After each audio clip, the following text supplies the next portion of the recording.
Hello dear students. तो आइए solve करते हैं क्लास 10th मैथमेटिक्स एक्सरसाइज 7.2 का क्वेश्चन नंबर 10। सबसे पहले क्वेश्चन को केयरफुली रीड करते हैं।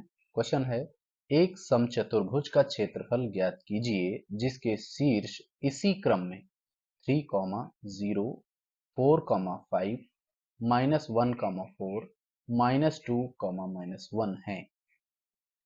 Find the area of a rhombus if its vertices are 3, 0, 4, 5, -1, 4 and -2, -1 taken in order। तो स्टूडेंट्स क्वेश्चन में बताया जा रहा है कि चार बिंदु हैं 3, 0, 4, 5, -1, 4 और -2, -1। ये चारों बिंदु एक समचतुर्भुज के शीर्ष हैं।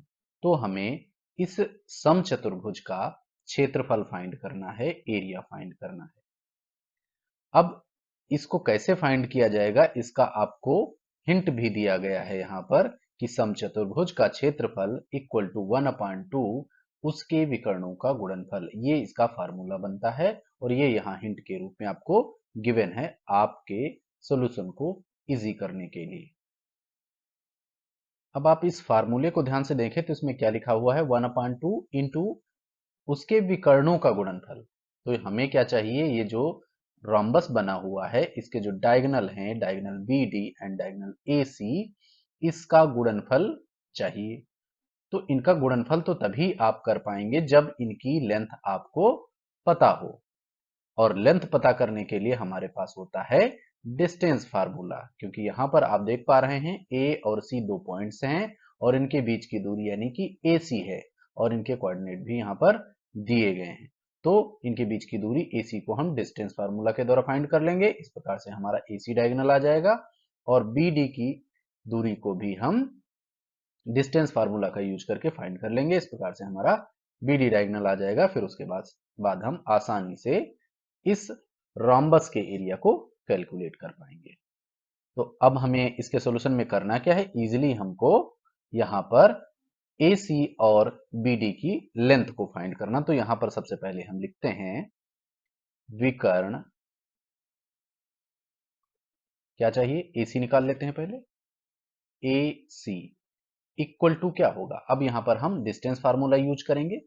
डिस्टेंस फार्मूला हमारा क्या होता है, x2 - x1 whole square plus y2 - y1 whole square. अब चूंकि हम यहाँ पर AC को फाइंड कर रहे हैं तो AC का फर्स्ट पॉइंट यानी A, इसका जो पहला वाला कोऑर्डिनेट है इसे हम क्या कहते हैं, x1, और इस वाले को x2, इसको y कहते हैं और इसको y1 कहते हैं, इसको y2 कहते हैं। तो यहाँ पर x2 - x1 करना है हमको, तो -1 - 3 करना है। तो क्या लिखेंगे हम इसमें, -1 - 3 whole square plus y2 - y1। तो y2 क्या हो जाएगा 4 और y1 0 हो जाएगा, तो 4 - 0 इसका कर देंगे होल स्क्वायर और ये अंडर रूट के अंदर है। अब -1 और -3 दोनों माइनस के हैं तो ऐड हो जाएंगे, -4 का स्क्वायर प्लस यहाँ पर 4 - 0 4 का स्क्वायर रूट। अब -4 का स्क्वायर करेंगे तो भी 16 आएगा और इधर 4 का स्क्वायर करेंगे तो भी हमारा 16 ही आएगा और इसको दोनों को ऐड करते हैं तो हमारा आएगा 32 अंडर रूट के अंदर। अब हम क्या करेंगे, इस 32 के प्राइम फैक्टर फाइंड कर लेंगे। उसके बाद क्या होगा, हम इसका पॉसिबल स्क्वायर रूट फाइंड कर लेंगे।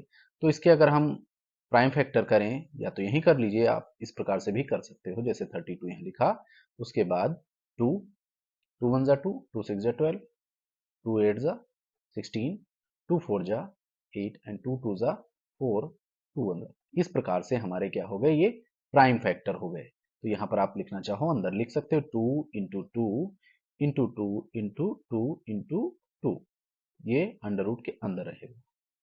तो अब यहाँ पर हम क्या करेंगे, इसका पेयर बन रहा है, इसका पेयर बन रहा है, तो यहाँ पर 2 2 जा 4 यानी कि इतना हमें कंप्लीट स्क्वायर रूट मिल जाएगा। तो इसको हम कर लेंगे बाहर और उसके बाद इस 2 का हमें कंप्लीट स्क्वायर रूट नहीं मिलेगा तो इसको ऐसे ही लिख लेते हैं।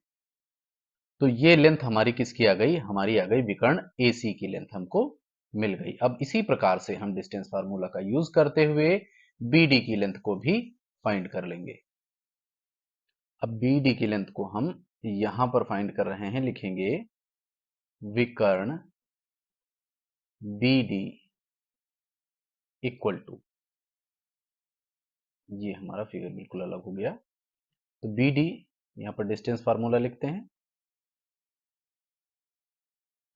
अब हम BD को यहां पर फाइंड कर लेते हैं, तो लिखेंगे विकर्ण BD equal to, distance formula use करते हैं। अब डिस्टेंस फार्मूला यहां पर हम नहीं लिख रहे हैं क्योंकि यहां पर लिखा हुआ है, तो यहां पर अब BD के कॉन्टेस्ट में जब देखेंगे तो हमारा x1 x2 और y1 y2 क्या होगा, तो BD कह रहे हैं तो पहले इसको कह रहे हैं, तो इसमें हम इसको x1 मानेंगे, इसके x कोऑर्डिनेट को x1 मानेंगे, इसको x2, इसको y1, इसको y2 मान करके सॉल्व करते हैं। आप इसको D भी करके, इसको x1 इसको x2 मान करके भी सॉल्व कर सकते हो, इसे कोई प्रॉब्लम नहीं है। तो लिखते हैं x1 plus x1 minus x2, sorry x2 minus x1, तो x2 आपका क्या है -2, x2 हो गया आपका -2 माइनस 4, इसका स्क्वायर कर दिए, प्लस y2 माइनस y1, तो y2 आपका है -1 और y1 क्या है 5, तो -5 स्क्वायर। अब ये दोनों क्या होंगे, ऐड हो जाएंगे, -6 स्क्वायर, प्लस यहां पर भी ये दोनों ऐड हो जाएंगे, ये भी -6 स्क्वायर, और ये अंडर रूट के अंदर रहेगा। -6 का स्क्वायर करेंगे 36, प्लस यहां भी 36 आएगा। अब 36 और 36 को ऐड करेंगे 72 अंडर रूट के अंदर। अब हम क्या करेंगे, 72 के प्राइम फैक्टर फाइंड कर लेते हैं। यहां पर 2 से कटेगा ये, 2 3 जा 6, 2 6 जा 12, 2 1 जा 2 8 जा 16, 2 9 जा 18, 3 3 जा 9। इस प्रकार से इसके प्राइम फैक्टर हुए, इनको हम यहां पर लिख लेते हैं 2 इंटू 2 इंटू 2 इंटू 3 इंटू 3। तो इस प्रकार से ये हमारे प्राइम फैक्टर हो गए, इनको अंडर रूट के अंदर रखते हैं। अब क्या करेंगे हम, यहाँ पर देखिए आप 3 का पेयर बन रहा है, 2 का पेयर बन रहा है, तो 2 इंटू 3 ये बाहर हो जाएगा रूट के, और अंडर रूट के अंदर 2 रहेगा, तो ये आएगा 2 3 जा 6 रूट 2। तो हमारी ये लेंथ आ गई किसकी, BD की। तो इस प्रकार से हमने दो डायगोनल्स फाइंड कर दिए, यानी इसके दोनों डायगोनल्स हमने फाइंड कर लिए। अब हमें क्या करना है, अब हमें ये समचतुर्भुज के क्षेत्रफल वाला फार्मूला लगाना है और इसमें इन दोनों को यूज करना है। अब इसको हम यहां पर सॉल्व करते हैं इस तरीके से। क्या करना है हमको, हमको इस समचतुर्भुज का क्षेत्रफल फाइंड करना है, तो लिखेंगे समचतुर्भुज,